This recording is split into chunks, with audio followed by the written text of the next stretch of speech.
Le proverbe créole, c'est plus ou tout nu, plus chien en léo. Et en français, c'est plus tu es nu, plus chien te hale. Alors, il était une fois un cambrioleur qui n'avait pas d'égal dans son art. Il opérait de préférence là où se trouvaient des chiens, profitant de sa connaissance de leur mentalité. Il soutenait que les chiens épousent tous les préjugés de l'homme. Parmi ceux-ci, l'idée que les personnes bien mises valent mieux que les autres.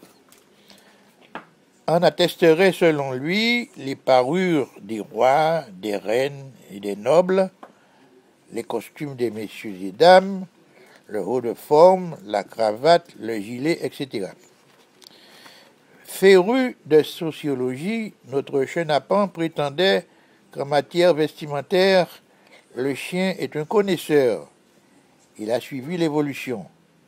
Il a connu le temps des colons habillés de blanc, qui fut aussi celui des esclaves porteurs de pagnes.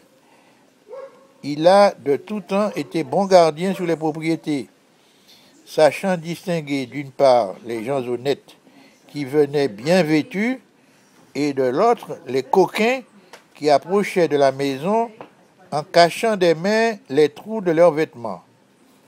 Aujourd'hui, il sait distinguer les élégants des minables. Quand il allait dévaliser une maison, le premier soin de ce brigand était de bien s'habiller. Donc, par un bel après-midi, le voilà à pied d'œuvre. Il avait jeté son dévolu sur une appétissante villa, retirée derrière un petit lotissement. Pour y arriver, il fallait passer devant d'autres maisons qui, chacune, avait son chien. Les chiens de ces villas le virent avancer de loin, mais eux qui d'habitude aboyaient sans raison sérieuse furent si impressionnés par son allure qu'ils le regardèrent traverser sans piper mot.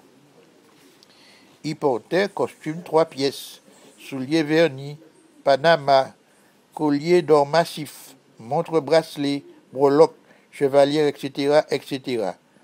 Il arborait aussi une pochette et agitait une bâtine. La villa à dévaliser au milieu d'un petit jardin était vide.